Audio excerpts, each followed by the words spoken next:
Hello, hello. Welcome back to the Story Darlings podcast. I'm Sandra. And I'm Tara.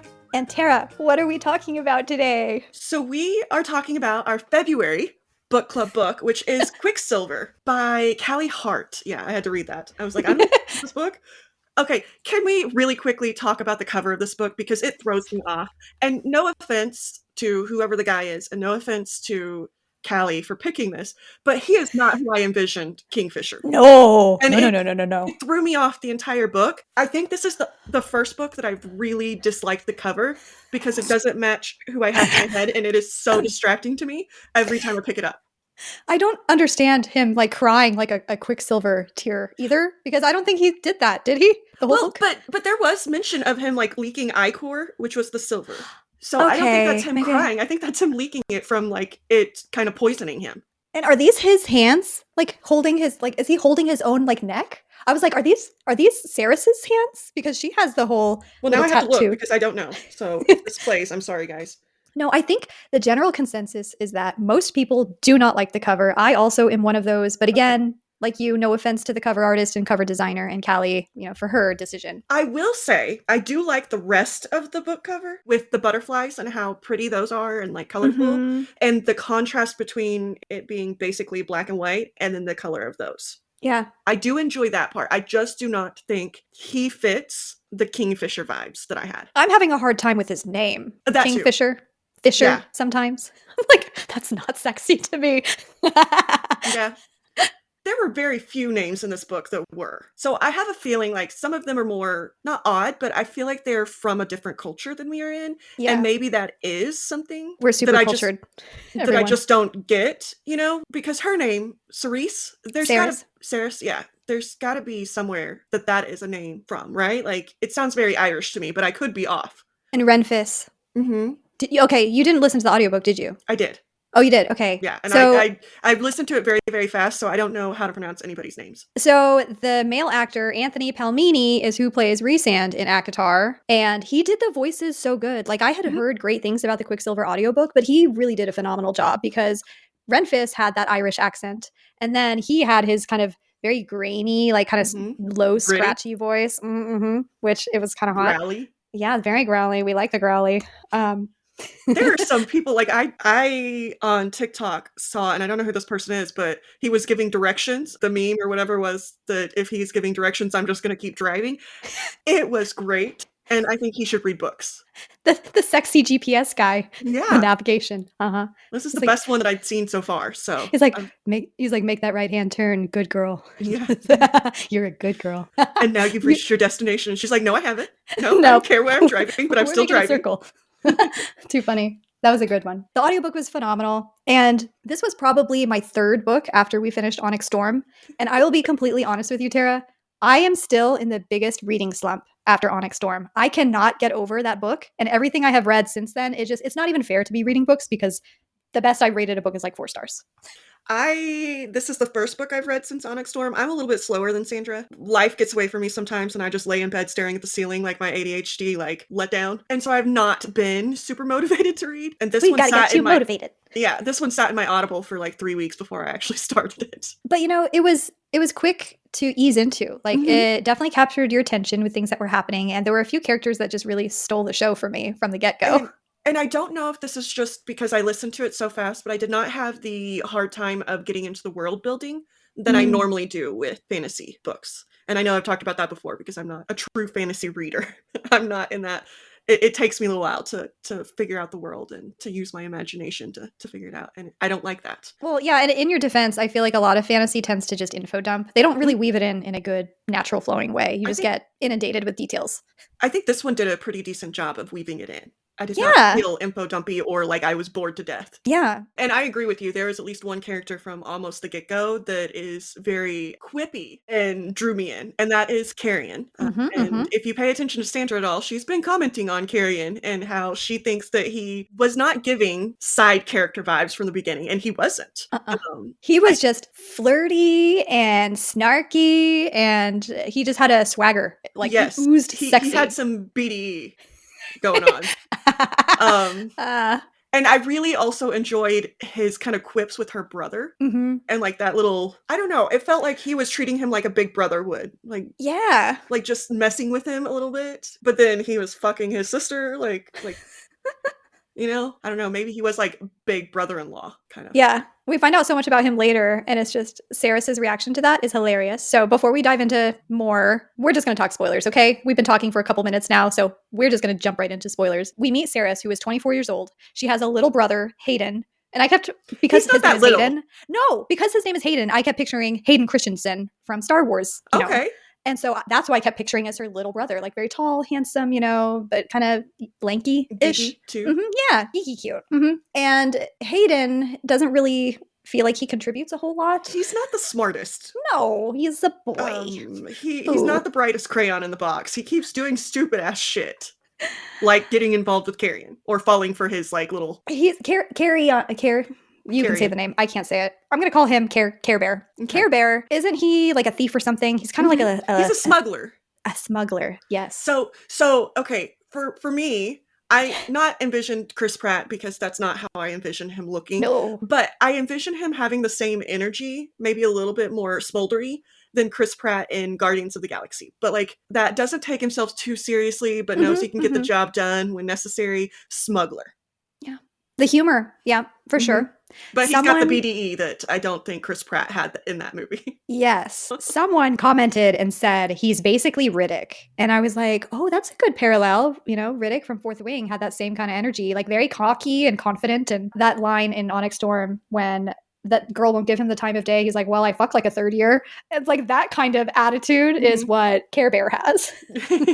And then we find out other things about this world, like they live in Zilvaren. It's a shit place to live. It's a shitty, shitty place. I kept picturing District 9. The whole damn world is a shitty place to live. Yes. It was almost like a Mad Max, like water was hard to come by. Yeah. Well, but is water hard to come by, or they make it hard to come by? Intentionally not giving it to this specific region. Ward? Yeah. Third ward. Mm-hmm.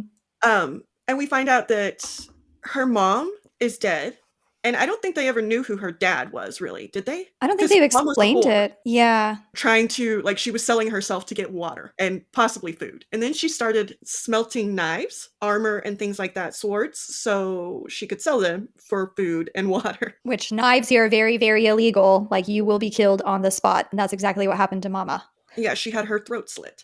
And we also meet some kind of guards of the queen, which is Madra, which that has a language connotation too. Like in a lot of different languages, that means mother, which threw me off a little bit because I'm like, wait, is she good? Is she bad? What are we doing here? But her guards, we see have a special armor that is gold. And we see the Saeris. Why can I can't say that one. You can call her Sair Bear. I'm just going to I don't know what I'm going to call her. Hers isn't as easy as Carrion. But so she has this weird ability to kind of feel magics or metals at the beginning. And she first realizes this when she has the opportunity to steal a part of one of those guards' armor, his arm plate or whatever, wrist gauntlet or something. Because she lets it slip that she's from the third ward. He immediately drops her and his gauntlet that she touched because he is convinced that she is plagued. Because that is the rumor of the third ward, is that they are plagued. And so he drops it, she steals it because, like, gold, and I'm starving, and we don't have water, and then hightails it up a wall with this. And in doing that, she feels it. Its metal properties. Not just like I touch it and I feel it, but she can feel it, like its essence. At this point, I had no idea what was going on with her. I was like, okay, why is she so special? We know about this Undying Queen and this weird-ass ward where they're not allowed anything and they're treated like shit, and she's somehow kind of communicating with metal. That turns out to be a bad idea because anyone can just tell on her and she will get taken away. But her plan is to go melt it and then use that to make more money or get resources or whatever. And so she turns to Care Bear to help make that happen because he's a man of means. And he's like, fuck, no, get that shit away from us. You're going to get everybody killed. Which he had a point. Yeah. And her dumbass brother, who she has to go to the bar to visit Carrion because her brother lost a bet to him. He got his butt beat, right? Like he got beat up. And Carrion's like, I only did like a few things to him. It's fine. We find out that she and Carrion had a thing, right? And he is mentioning this in sly little ways. And I'm sorry, but this scene where he's like whispering in her ear, Like, not sexy things, but just like whispering in her ear. I was like, ooh, I do like this. Is not second side character vibes here. He sure was not. Mm-hmm. But we find out as she's trying to talk Carrion down, Hayden disappears with a stupid gauntlet. I was sure that he was going to be dead. I was too. I was like preparing myself. Spoiler alert, we don't know what is going on with Hayden. Like, this is pretty much our last time we see Hayden.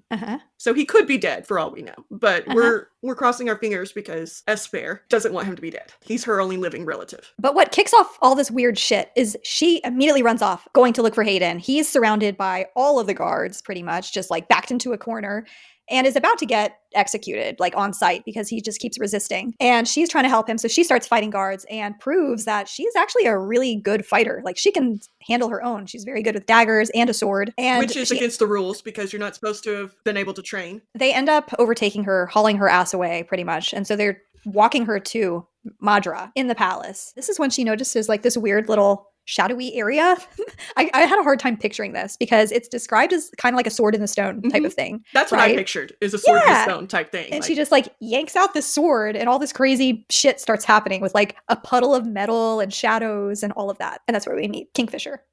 Yeah, I was waiting for his name to be something like Silver or something.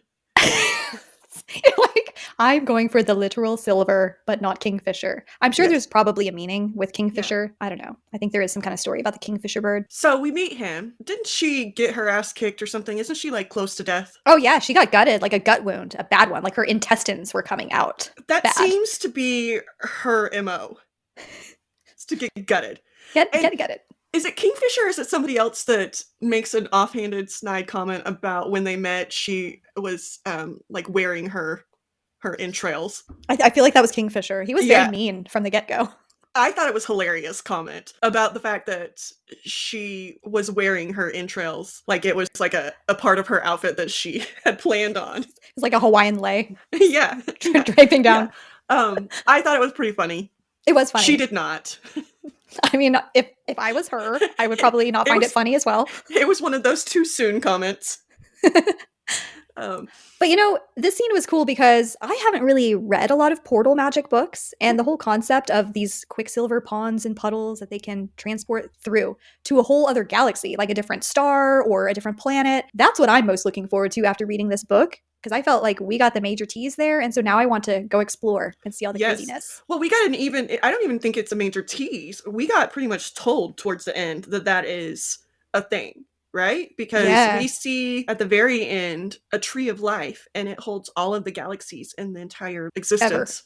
It's not even a universe, in the ever. With the god of chaos. Yeah, and so I think that would be a possibility. It was cool how they tied the god of chaos's daughters into the names of the sun for Zilvaren, where Saeris is from. Because, that was a really cool thing about the world, was she was not acquainted with nighttime. She had never, she did not know what nighttime was because it's always daylight there. They have 2 suns. They have blackout curtains to sleep. That kind of reminded me of Nevernight by J. Kristoff, if you've ever heard of those books. It's like always day. So I did not get that. Yeah. I didn't pick up on that piece of... It was maybe mentioned twice, that's it. Knowledge. But I was like... But there's also a moment towards the end that kind of fits in with this where she is sensitive to light. Ooh, yeah. And that kind of fits back into I don't know if there's something there. What did you think of that whole reveal? Because I wasn't expecting this creature in these books. I was pleasantly surprised by it. What she became?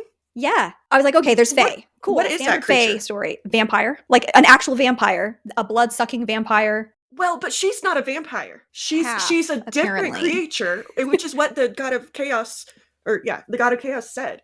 Is he has to create something that has never been created before in order to stop the other gods from recognizing her. Mm-hmm. And so he created a half vampire, half fae, and created her in that. They don't know what traits she's going to get from each one. So we still don't know what she technically is, right? Mm-hmm. A vamp... Okay. A vampire? A vampire. That's what I want to call her. A vampire. Oh, jeez. Vampire? I don't know. I got nothing. I got nothing there. I can't even say her name. Okay, no. Saeris. The way that she's described throughout the books is she has long, dark hair and blue eyes. After she was turned half vampire, half fae, I was picturing Kate Beckinsale, Underworld, right? Just the very startlingly blue eyes, the dark hair, just like pale, I mean, Because- she looks young enough to play this still, so can we get some Kate Beckinsale in this movie? Like, Which, she could play speaking a of- mom. She could play, like, his mom, because his mom was kind of described as long, dark hair, too, wasn't she? Kingfisher's mom? I don't know. I can't remember how the mom was described. I mean, at the very minimum, she could play Madra.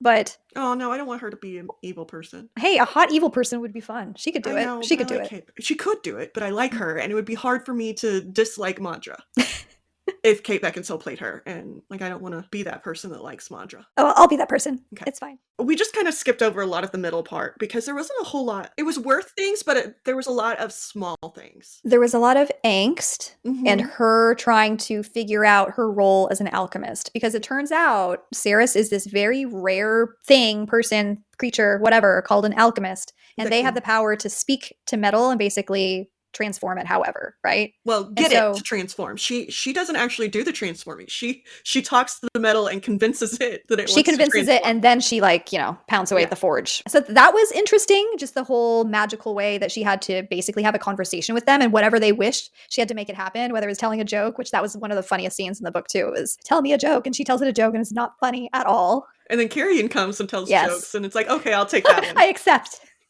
Yep. I And liked Lorith. Whoever kind of gives it the thing that it asked for gets the weapon that she creates, right? Like, they're now the owners. So Carrion got a weapon, and then so did, who else was it? What was his It name? was Lorith. Lorith took that female phase. Yes, Daneth. And she was not happy. And I kind of really enjoyed the fact that she got her hand blown off. Tara's a I tough was love like, kind of girl. bitch deserves it. She was such a bitch. She was kind of like a werewolf to me, because I always picture werewolves being just fast to anger and kind of unreasonable, you know, and very Well, entitled. And she just felt like a werewolf creature She to me. was just like what's the word? It's late time for me. It's past my bedtime. My brain's not working. Condescending Yeah. asshole. Like, even with the table and where Saeris was sitting, and she thought that it was her place to tell her to get the fuck out of that seat. It's not yours. And everybody else is like, She it can sit kind of wherever. is. She is his mate. And she's like, but she's just a fucking human. Like, Obviously, she wasn't using her nose to sniff out what was the fact going that on they had been between fucking. because they smelt it. That was probably one of the funniest scenes of this chapter Okay, 13. Okay, can we talk about the other thing that, like, kind of was smelled, which cracked me up? Yes, we can, So- please. So Saeris talks Kingfisher into going back and trying to get her brother, right? And he makes this oath that she has to make these weapons enough for his kingdom, basically, which she didn't realize it was his kingdom. He said, for my people, and she didn't realize that, like, there was more than, like, the 3 that she knew. She has to make these weapons, and he would go back and get her brother. And she kind of hinted at, how are you going to find him? And he's like, I can smell your blood. And so he goes back, and then he comes back, and he has Carrion as his carry-on. As Sandra Carry on will put it. baggage. Yes. And she's like, what the fuck? This isn't my brother. This is Carrion Fvcking Swift, not my brother. And we get left with that knowledge for a little while. And then when it comes back up, he's like, well, he smelled like you. And I'm like, wait a minute, is Carrion her brother too? Like, Tara texted me. her mom's whoring around, like, what? Oh shit, she fucked her brother, right?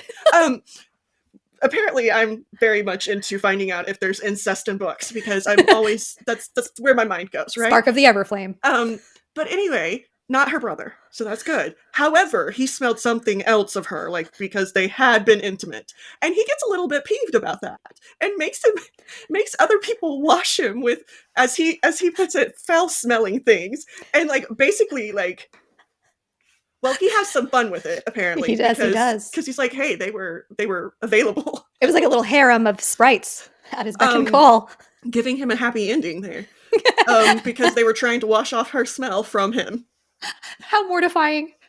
For her, he enjoyed it, so I guess it wasn't mortifying for him, but for her, she was like, "Aw, crap."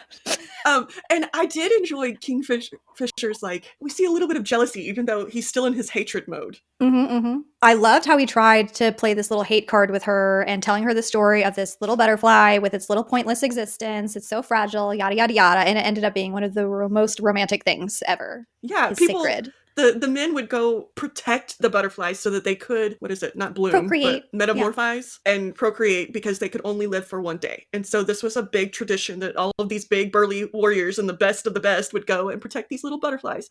And his little name for her is My Sacred. I like that a lot. And so, as you can guess, they end up falling in love. And Chapter she is- 22, The Itch. She is trying to save him the entire time, and he is trying to get her to not, because he thinks that he is kind of doomed. Which it was sad how it was manifesting in him, because he has been through the Quicksilver so many times. He was wearing like a ring to try and protect him a little bit, and then he had this special little amulet that was protecting him, whatever. But he had literally traveled through the Quicksilver too many times that he was going crazy in a way. Like all he could hear was this constant chatter in his head. Well, but also because she hears the chant a lot. Oh, and I yeah, wonder yeah. if it wasn't just constant chatter, I wonder if he was hearing all of those people that we meet later chanting at him, "Release me," which is what that meant. Which that was kind of fucked up. Yeah. So we meet these people. There's like this Romanesque style amphitheater that we end up in. There's all of these people that are kind of like ghosts that have been burned alive. We find out that Belkin, who is his kind of stepdad that hates his fucking guts and I think murdered his dad and his mom, Madra, and Malcolm, who is the leader of the vampires, are brothers and sisters, and they are all in this together. And even though Madra is the one who sealed the Quicksilver, they're teaming up again. I don't know how she got around that. And Belkin isn't ending the war because the war is feeding his brother's armies, right? The vampires. And they had made a kind of deal with with Kingfisher, that they, in a battle, he had made a deal to kind of save the people left in his kingdom, that they would flip a coin, and if it landed on one side, they would leave, and if it landed on the other, basically everybody would die. They caught it before it landed, so everybody is stuck in purgatory, basically. Instead of allowing the vampires to feed on his whole kingdom, he burns it down. But he is stuck in this kind of limbo, looking for this coin so that he can then release them and kill Belkin and Malcolm, because he also, part of that deal was to let them live until that coin dropped. It was purgatory for those people that Fisher had to burn alive, but it was a hell for him because he's stuck in this labyrinth for like a century trying to find this fucking coin, right? Yeah. Which it was a trick anyways, because it was never in the pile of coins when he got to the center of this all. And so he'd been digging and digging and digging whenever Saeris had opened the gate, so to speak. That was the thing that I didn't get until I read my synopsis of this book, because the end was a little bit confusing for me, and it could have just been how fast I was reading. I didn't get that that is when he dropped into her life, is from that room. And from his, I would still say it's like purgatory for him, because he's stuck in a never-ending loop here of looking for this coin. And the creepy spider Fae guy. Yeah, and he can't get out. He's not able to leave. He can't kill anybody. He can't tell anybody about what's going on. So his family and friends, he just disappeared, and they don't know where he is. Belkin is pretty happy about this, but everybody else is wondering where he was and thought that he had just left them. And then he feels his dad's sword calling to him, and he falls through the Quicksilver to her and saves her. The weapons were really cool because after Saeris forges some of them, I thought Lorith's, the one that he ended up taking from the chick, that one was so cool because it wasn't that one where it was like, sing me a song or whatever. And his song was really good. It does make me wonder if we're going to get some dragons at some point, even though supposedly they're dead and there's like that giant skull that was in the throne room of Belicon. At the end of this book, there was so much up in the air because first off, Malcolm is dead. His second, or the first vampire that he made, Taladeus, which I was kind of getting some hot boy energy, sad boy energy from him. Like, dude does not want to live any longer. But now that Malcolm is gone, it does make me wonder if he will want to live again. And he kind of sired her, right? Because he was trying to save her after another gutting. He told her, he's like, I have a way to save you, but I have to turn you in order to do it. And Kingfisher's like, do it, save her. He was even saying that he would give up his part of his soul, which he'd already done for many, many times. For who else? He did it for Lorith, but he's done it for others. Yeah. And they were saying, you don't have enough left. It will kill you to give up more. And he's like, I don't care. I want her to live. And she's like, I told you, if you went against my wishes one more time, I would not be with you. And so he was like, it's okay, because if I die, it'll be fine. And she's like, no, I will end our mate bond for now and forever if you do this. And so he kind of backed off and let her be turned. I'm glad that she consented to what she wanted done, because Taladeus was like, well, there's another option. I could turn her. But then they're like, after she has this meeting with the god of chaos and stuff, and they come back to her recovery room, Taladeus is there. And there's some weird tension between them. He bit her, she bit him. And we found out before that biting, during one of the spicy scenes, she had to give permission for Kingfisher to bite her. It added a lot to her experience in that spicy scene. She blacked out, and that was probably like for her benefit. Well, I think she blacked out because she was seeing too many stars from her enjoyment of that experience. It makes you wonder if there was some sort of spiciness or additional love interest going on here. I kind of picture it like Vampire Academy or True Blood. Like they get very like it gets their pheromones going, right? They get all sexual and hot and bothered and stuff. But she is definitely enthralled to Taladeus at some level. Okay, so let's talk about the little tattoos that appear on her. The first time is during a spicy scene, right? That she notices after like the spicy scene that she has tattoos on herself, and she's like, "What the fuck is this?" I have a bird on my chest. Yeah, and he's like, "Don't worry about it. It's fine. I can remove them." it's fine. But what he wasn't telling is that these are marks of a mate bond going in place, and she finds this out because what's her name? Like a healer visits her, right? And she has tattoos that look very similar up her arms, and so she starts asking her what those are and what they mean. And she's like, "Oh, these are tattoos we get when we get married because it's like a myth that was passed down from very long ago when true mates existed that they used to get these." And she's like, "Motherfucker, he knew what these were." And then she also gets told about another tattoo that she has, and she just point blankly asks, "Okay, what about this kind of a tattoo?" And the chick's like, "Oh, those don't really exist. They were supposed to be like god marks." And she's like, God "What marks? does that mean?"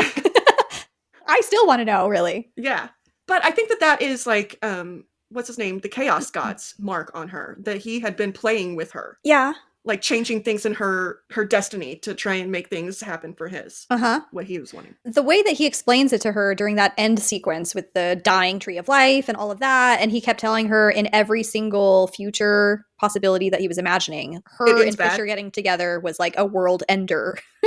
And I don't feel like the book really explained what about them getting together. So it wasn't them getting together, but it was kind of like in Onyx Storm, where you have like two equals on different sides, right? So them getting together, he's powerful, she's a really powerful alchemist, as we find out even from Malcolm, because he's wanting her to give him his power back.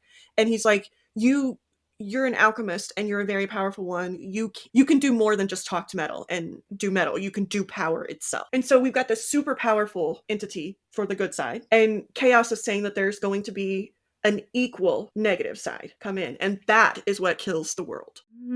I need to go back and read that part because I did not get that. So do we think we're going to see that negative side in the next book? I think so.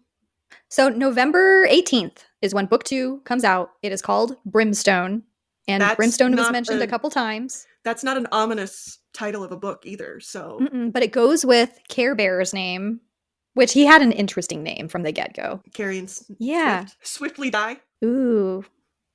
So it turns out that he is the heir to the Fae throne, the Dianthus throne, right? It was cool because it was mentioned one time that, the rumor is that the heir to the Dianthus throne is running around Zilvaren somewhere, but no one really believes that. Whatever. And it turns out it's true, and it's him. In the next book, if he's the true heir... Like, that doesn't make sense to me, because isn't the Dianthus throne in a different world than what they're living in? Or are these all in the same world? It depends on how you define world, because they're all connected via portals. So you had, like, the vampire portal. I'm like, are we about to see like a death, like a demon type of portal in the next book? Like, what's going to happen? And we know that his father found the cure to the vampires. Malcolm was the only one that said no because he liked his immortality and his power that he got with that. It makes you wonder if we're going to figure out some stuff there with Taladeus and Care Bear and all of that. And okay, so that might make a little bit more sense to my major question, which is, why did Malcolm drinking Carrion's blood like basically kill him? And is it because the cure is a part of his blood, maybe? Maybe. He was also the bloodline that created the vampire, too, which was a major no-no. That's why he got sick. Would have killed a weaker vampire. The more I think about this, the more I see... That scene was great, too. I really liked Carrion just, like, egging him on. He was like, you didn't let me finish my introduction. Shut up!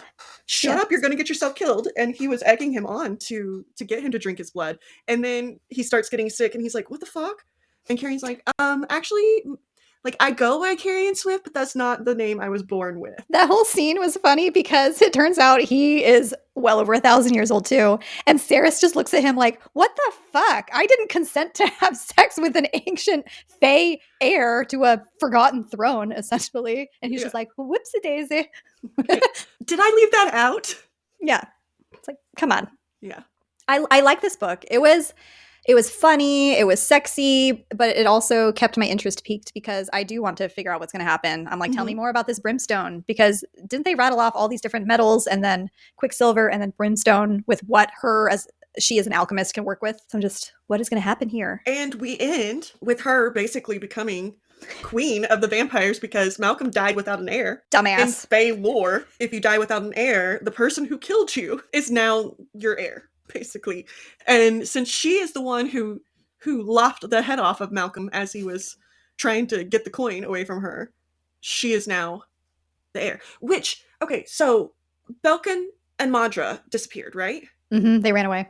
But we were just told in the last one, like the last scene, that they all three had to die together or you couldn't kill one. So how did we get Malcolm dead? I don't know. Maybe he's not really dead, but the beheading thing seemed pretty final, especially after he had the Dianthus blood. So maybe it was the Dianthus blood that made him, like, broke him from the triumvirate or whatever. Yep, maybe. So, okay. But that wasn't really explained because we just had a scene where she basically kills him and then he pops back up and he's like, oh, you really thought I was dead? No, we have to die together. And then the very next scene, he dies and she becomes queen.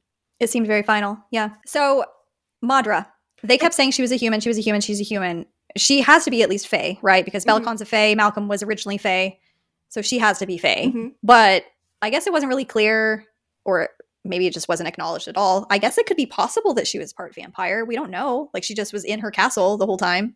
You know what I mean? So I don't know. Well, and so Carrion was glamored to appear human, so maybe she was too. Ooh, yeah.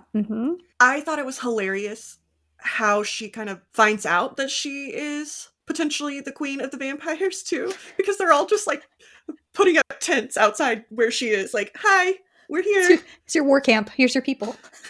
We're here. Lead us. She's like looking out, like sitting there. She's Jon Snow. She don't want it. She's like, I don't know. No, I'm not their leader. That's not what I signed up for. I signed up to be a vampire. That's it. I'm ready for some weird triangle-like tension with her being enthralled to Taladeus, with her being mated to Fisher, with her trying to figure out how much vampire tendencies she has. But is she enthralled to him?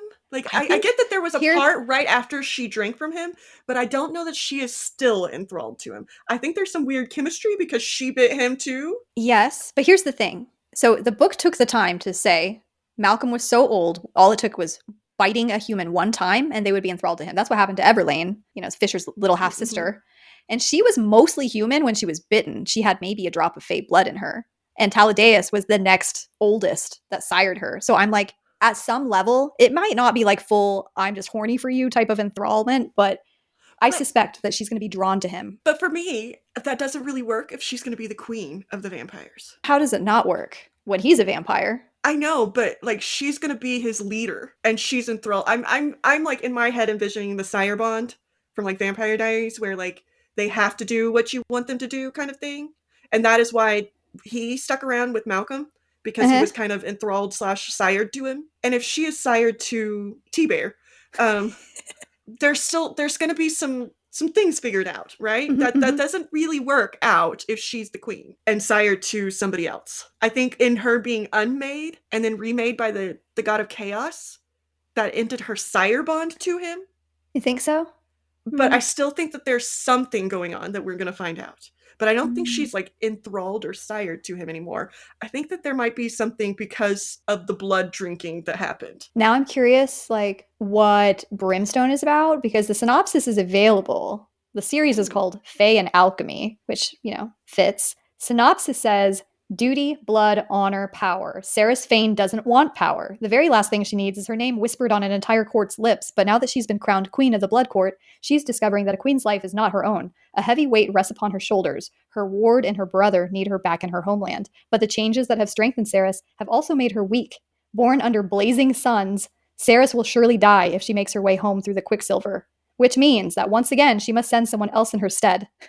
Keep your mouth shut. Stick to the shadows, and for the love of all 7 gods, do not crack any jokes. Kingfisher of the Adjun Gate has defeated armies and survived all manner of horrors, but traveling back to Zilvaren with Carrion Swift might just be the death of him. The male just will not shut up. Hidden dangers await them down the narrow alleyways of the Silver City. Unfolding secrets pose impossible threats. Fisher must wrangle the smuggler and accomplish his goals quickly if he wants to see his mate again. A darkness falls across Evalia. The realm and their friends are in danger. Together, Saeris and Fisher will pass through fire and brimstone to save them. So Carrion is being a carry-on again. He's luggage. He's getting dragged. At least this time, Fisher knows that he had been intimate with his woman.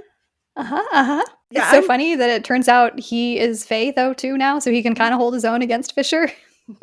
It's so funny. And a king in his own right, basically. Mhm. He's the last heir of that kingdom. Oh, And that's gonna be Fisher's so basically funny. a king too, because of his mom and his dad. Tara. But If they're shackled together trying to find Hayden, like Fisher who's has to do it probably right this dumbly time. like, Oh, yeah. Who knows what's happened to Hayden? an And are we elderly. sure that he is just human, like regular human too? You know, like what if there's something special about Maybe him? he's acting dumb so that you don't notice that he's special. I don't know. So November 18th, we will see. I think this is supposed to be like a 3-book series, so I'm ready for it. But you mentioned movies earlier, and we kind of talked about Underworld because the more we talked about it, like Kate Beckinsale, Saeris, I could totally see Malcolm as like the Marcus character, that top vampire guy that Kate Beckinsale treated like a father-ish. I'm like, oh yeah, I can totally kind of see that now. Oh, yeah. But this series has been like, it was a 7-figure deal that went to Netflix, so Wait. it might turn into a series. So, okay, hold on. I'm just like getting some of these like similarities. Okay, so Kate Beckinsale is a vampire. Yes. Saeris becomes a vampire. Yes. She's in love with the wolf dude, Lucian. Wait, was he full wolf or was he like lichen? a halfie? He was lichen, so half and half. Like, Uh-huh. Saeris is in love with a wolf. They keep calling him the wolf, and his like crew wolves. Marcus is a dad. Yes. Wolves are in every lore that I know of. Wolves are deadly to vampires, like the wolf bite. Ooh. Yeah. Which is why the wolves in Underworld were kind of hunted. Dude, did this start as like Underworld fanfic? That's I know what it started like now. Yeah, now I'm curious. I because know there was also like book. in the second one, the dude, he like there was some sort of like not alchemy but medicinal like powers going on. I can't remember what happened, but the really hot dude that she ends up trying to save in the second one, right? I can't remember that far back. Hot dude. Yes, type it in, it will come up. Underworld 2. But he did some sort of like research thing, I think. This has inspiration from Underworld all over it. There's no way. There's like no now way that you put 2 and 2 together on it, she had to have really liked Underworld. And maybe in her description of her, she was thinking Kate Beckinsale. Okay, Kate Beckinsale's character's name was Celine. Mm-hmm. Somebody who's listening, who knows more about this and Callie Hart's story and Quicksilver, let us know. Because it kind of, all signs are pointing that direction. Yeah. That's cool. Anywho, tangent. Yeah, sorry. I just thought that when you said it. I'm like, wait a minute, there's more than just that similarity. It kind of, I mean, you know how Supernatural just had all kinds of creatures and lore sprinkled throughout it? This feels like a hodgepodge of that because the Fae are tricksy. We have vampires. We had zombie-like vampires, the feeders. And these vampires weren't anything close to like Twilight vampires either. They were not super sexy. They were scary mofos. They couldn't cross bodies of water. They're afraid of the sun. All of that shit. But they could cross bodies of water. They just did it under the water eventually. They sunk to the bottom. That's right. And they had to just do a Pirates of the Caribbean, like crawl out of the water. Which is not creepy at all. I hope this turns into a Netflix series. That would be fun to watch. Yeah. As long as they pick a good actor for Kingfisher. If they You're like, I don't want this. I can't. Like, at least make him attractive. I just do not find the dude on the, no offense to the dude on the front of that. I do not find Tara, I don't know if we're attractive. really insulting an actual person or not, because I can't tell if it's an actual guy or just like art, like made up. Like a painting. Well, either way, I don't find him attractive, so. Sorry, guys. If you're real, sorry to you. If you're not, sorry to the artist. I wonder what the new books are going to look like. Okay, so these books are being re-released, okay? The hardcovers have a gilded silver edge, which I think is so pretty, but the cover for Brimstone has not been released yet. So I'm curious what these are going to look like. Does it have the same, like, main cover? I hope not. I hope not. That hasn't been released? Quicksilver hardcover. Oh, yeah. No, it hasn't been released. Cover to be revealed. Okay. Well, maybe changing she'll take some of it. our suggestions and make it a pretty cover.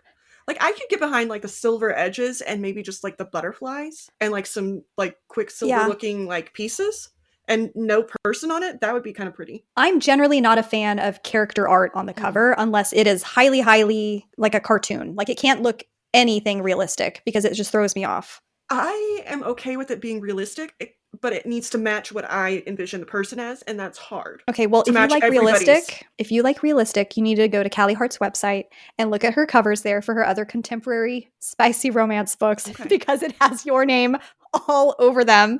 And also, there are 3 POV chapters, like Fisher POVs, that you can get on there for free. Awesome. So, I haven't read them yet. I don't know when it takes place. On that note, that's a great note to end it. Go read those Go POVs. read. We will hop on social media and do some kind of, maybe we'll do a vote. Maybe we'll just announce what we're reading next. It's going to be something timely, right? Because there's a lot of things coming out this year. So it's always, we're going to try and stay relevant to when something releases. And there are a lot of sequel books coming out this year too. So TBD there. We'll hop back on and share. And until next time, happy reading and happy March. It's almost spring. Woohoo! We made it. Yeah. Bye. Bye.